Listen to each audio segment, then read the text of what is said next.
How would you describe Florida at this moment? How has your life changed since 2011 when our last governor took office? What worries you most about the future of Florida? What makes you feel hopeful? In the spring of 2018, USA Today Network Florida journalists Eve Samples and LEAH VOSS, with support from colleagues, set off on a journey across the state to ask these questions of Floridians ahead of the midterm election. They were business owners, stay-at-home parents, environmentalists, lawyers. They lived in Pensacola, Orlando, Naples, Fort Lauderdale, and beyond. These are the issues that mean most to them. These are Florida's voices.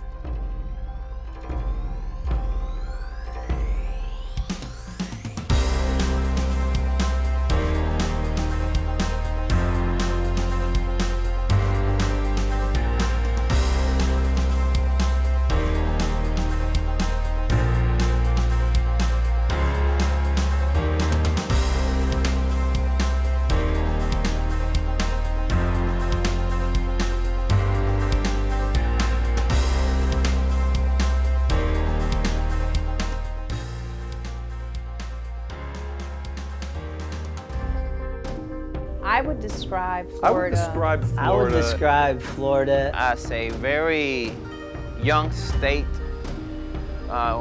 full of energy. Challenge state. A state in transition. One of the best states to live in. Very diverse, busy, economically powerful entity on the world stage.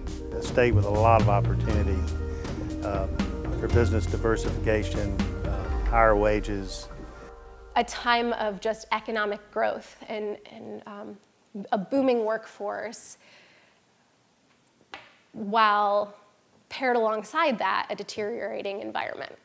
Florida's at a crossroads. It's an amazing place to live. It's beautiful. There's so much wildlife here. We've got a tremendous amount of resources, water resources, but there's also a lot of pressure that comes with that beautiful place to live. The Parkland incident was horrific, and it's got us wagging the dog to the point where we're no longer thinking with our academic brain, we're thinking with our emotional brain. And we're more focusing on the perception of being safe or true measures of security. I don't want to live in a prison state. I don't want my school to not be an inviting piece of the community. I want to hear kids playing on the weekends at schools because their playground is open to them.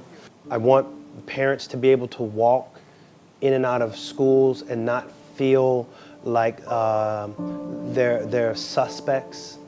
I want our schools to be schools. I don't want our schools to be hardened military facilities. A lot of people talked about like teachers and stuff having guns in a school.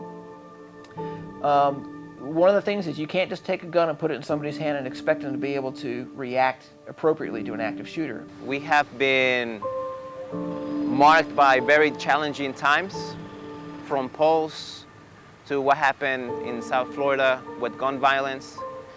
We have come up to the front to advocate for human rights, to advocate for a more powerful, a more sustainable way of controlling our guns in this country, in our state. And it's not the older people doing this, it's the younger generation that are saying it's enough. And it's our time and it's our moment to make things happen and for real change in Florida. There's so many more shootings in the U.S. than in any other country. Why? Because we don't have good gun control. Because our government it's all about money. Ridiculous. Trash. Something has to change. We need change. We need change. We need change. We need change. We need change. We need change. We need change. We need change. Education's probably at the forefront of our minds. Our oldest just started in the public education system in kindergarten, and even being a teacher previously at a Title I school, I was aware of the funding issues, but I think being a parent within the system makes us even more aware, opens our eyes. We go to the meetings and hear more about where Florida is in relation to other states. We're 40th for K-12 funding, which is terrible. Now, what do we do if they're even? They're both 3. That's a tricky one. Hold on, let's read. Then you do this. Ha-ha. Oh, sure. I worry that they're in a state where education isn't invested in, isn't a priority. I grew up in a very 4-year degree centric society where that was my option. I didn't think about anything else. And students are different. This generation is different, and they need options. And I can't blame them. I had someone given me more options. I don't know would I have made a different choice. So I'm really conscious about that with my own children. Not seeing them both as the same, seeing their education tracks as the same. My son he will be a different learner than my daughter, and making sure our community and our state offers both of my children opportunities to be successful. The more educated individuals that we have, the more skilled labor, the more sense it makes for other companies to come in and invest in the state, to invest in Florida, to invest in Orlando, in Tampa, in Miami. So we need to continue with these policies that allow for our kids, brown, white, Latino, Asian, gay, straight, to go to college and get an education and feel safe at these universities. It may be longer than 6 years for some people to graduate. For me, it's been 40.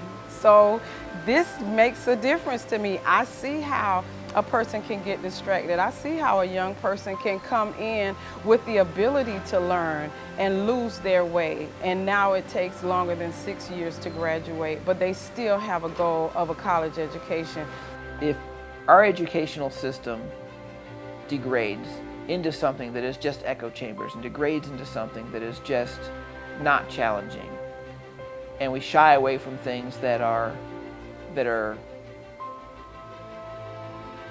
sometimes uncomfortable, what we're going to have is we're going to develop a generation that's unable to think for themselves and unable to rise to challenges that are even unknown to us today.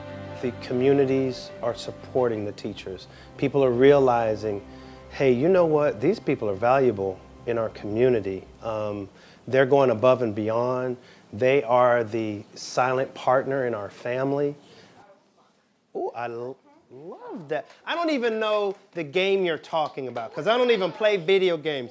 But you painted, listen, she painted such a clear picture in my mind that even though I have no experience with video games, I got what she was trying to tell me.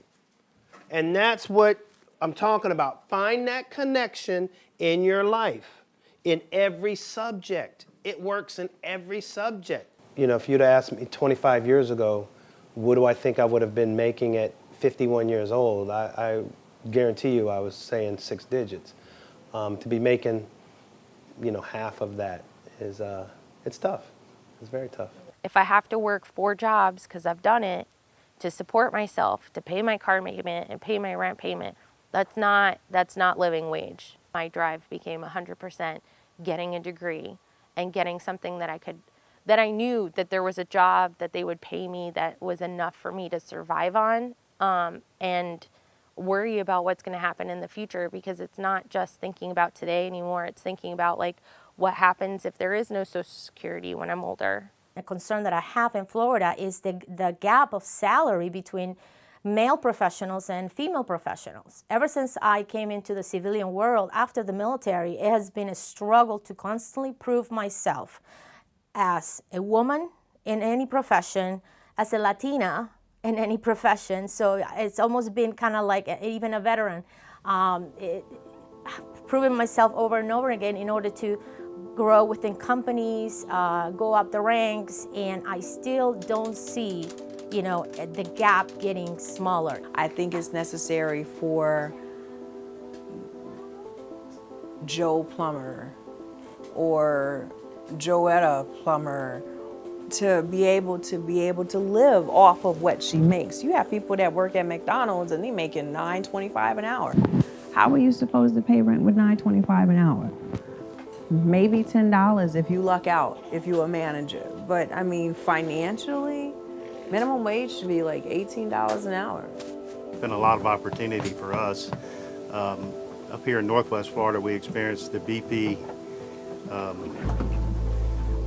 Horizon catastrophe in combination with the worst economic downturn in our history. We've emerged from that being one of the lowest area of unemployment in the state and a lot of good business growth. When I left Silicon Valley in 2016, I had a lot of friends actually working in the aerospace industry. And I let them know that I really think that the Space Coast of Florida is the next Silicon Valley. And I basically told them I'll see you in 5 to 10 years because I really think a lot of them are going to move out here. There's going to be a large industry for skilled labor, specifically engineers and manufacturing people. And this is an area where they can actually afford to live and work. It's a lot more affordable to buy a house here in Florida than it is to buy a house in California. And we don't have any income tax, and we have a reasonable property and sales tax. So it's really just a great place to live and to start a family and grow. The reality is that Florida is an agricultural state, and most of our tomatoes and most of our produce is picked by illegal, undocumented workers. Some of them have H-2B visas, others don't have any illegal status. And right now we have a construction boom here in Florida, and most of the construction is done by illegal aliens who are the ones who are working on the roofs because nobody else wants to do that kind of job. And I think it would adversely affect the economy of Florida if we try to go against the market. Immigration, I've always said that immigration, whether legal or illegal, follows the reality of the market, and there's nothing we can do about it. Where there's jobs, people will go. If there's no jobs, people will not go there. From a farmer's perspective, clearly the diminishing citrus industry is always on my mind. After all, my farm is based on an old citrus grove. We have a declining, or actually now it's no longer used, citrus grove next door. They just did their last harvest this season, and it saddens me. I grew up here, so I recall fruit stands proliferated on the coast for all the tourists, and now, I mean, there's just a handful left. The state legislation has been sensitive to the iconic business that citrus industry is. I mean, one only has to look at our license plate. The signature crop that oranges and grapefruit are, they realize that that is the legislature, when I say they, realize that that is a leg on the stool of our economy and have stepped up to assist us in trying to find answers to this disease so we can survive. And this is where the fruit is individually hand-packed in a carton, which then it gets conveyed through the system, comes over to these cages over here, which is where the pallets are. We need to continue to expand our economy. We have silos within this state of Florida. We're almost like 10 states. I mean, there's not a whole lot of commonality between what's going on in the Panhandle and what's going on in Miami, or what's going on in Orlando and what's going on in Jacksonville or Tampa. We have these microeconomies within the state that we need to determine how can we grow those economies within their strengths. I think our economy here in Florida is diversifying quite a bit. It's not just the traditional industries we've long known, tourism, agriculture such as oranges, but international shipping, commercial space development, things like that I think are definitely helping us, and I think our state's really growing really, really well. I want to make sure that we keep protecting our shores. We want to make sure that most of our economy is tourism. And if we don't take care of our shores and our environment, we're just going to drive people away, and it's going to affect us big time. I was born in Florida. My mother grew up in Central Florida in Hillsborough County.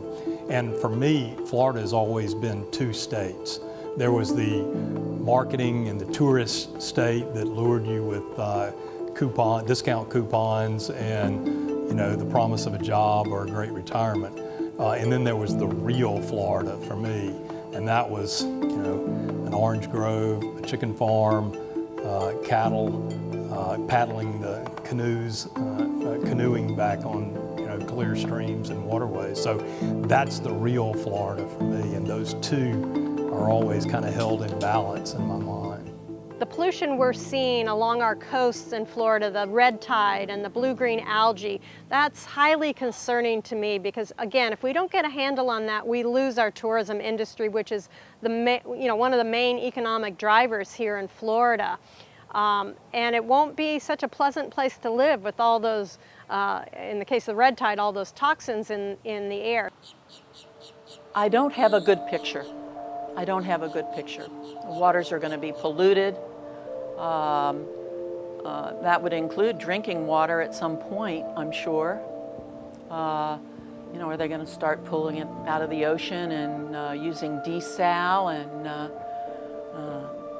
And should I be buying stock in desalinization plants? But I just don't see, especially in this area, in the lagoon itself, well, all 156 or 76 miles of it, whatever it is, with algae blooms and fish kills and no seagrass and people trying to restore it, but there's no help. You can't restore something that they keep polluting. You just can't do it. The more people realize that this state is really a swamp and stop trying to make it something else, the better off Florida's going to be. And somebody has got to come up and say that. Somebody's got to stand up to development, pollution. Somebody's got to do it. We've seen these are the choices. We've divert water, we've drained the Everglades, we've, and then we get red tide and, the algae blooms and all of these things. Like right now is just so ripe for how bad these choices have later on affected us. And how do you sell yourself as a tourism state when people who have asthma can't stand on the beach because they're having asthma attacks?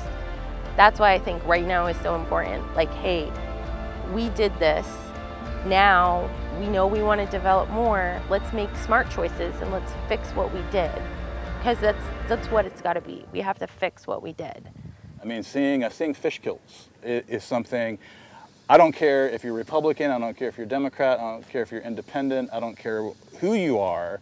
You see that and you don't like it and you want it to change. And so there's a real kind of momentum to try to, figure out how to clean things up and how we can get back to being really good stewards of the environment. Whether we take action now or not, we're going to be facing some of those effects of climate change, particularly sea level rise here in coastal South Florida and coastal Florida in general. We're more vulnerable. So what do we do about it? If we make these changes starting now, the cost won't be so significant because you're doing a little bit every year over time and getting people to think that way. I think, humans, we're very innovative people, and if you allow people to know what those challenges are, you get these younger people in particular thinking of solutions, and it's amazing what we can accomplish when we put our mind to it. But if we're just avoiding the problem, that's not helping anybody over the long term. Just like every other state in the union, I think Florida, all the way down to the smallest communities needs to start focusing more on cleaner energy.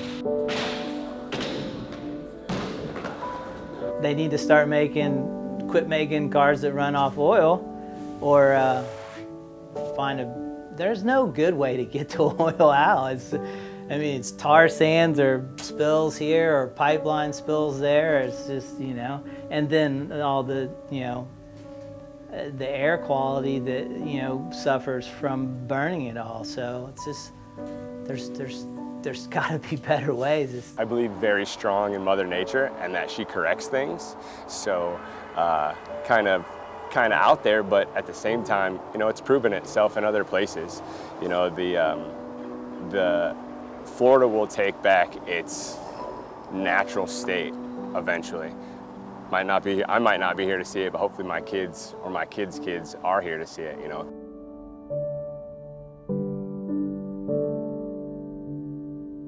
After interviewing 22 people in 17 cities over nearly 6 months, one thing became clear.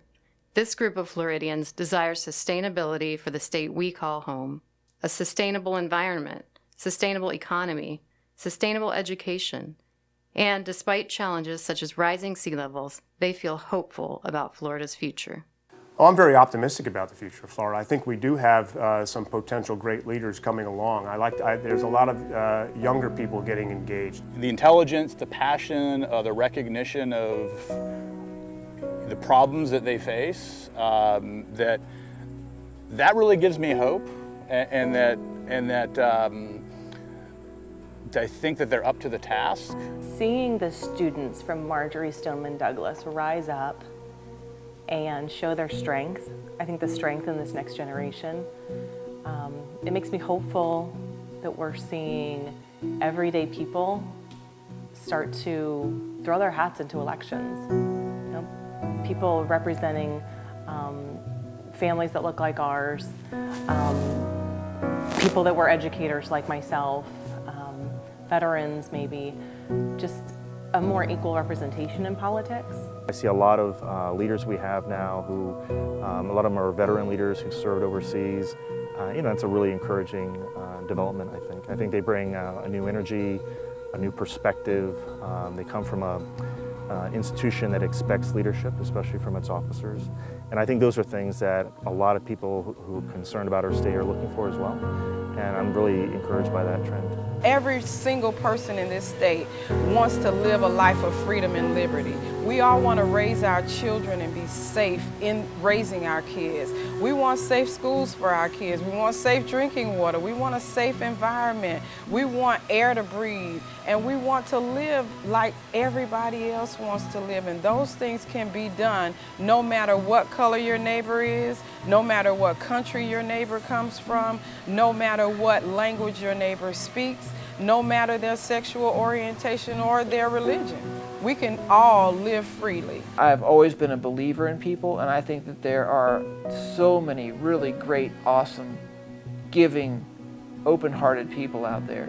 And Florida's full of them. Florida's definitely got a bright future, as long as it's, you know, handled with care, you know, and all the right decisions are made.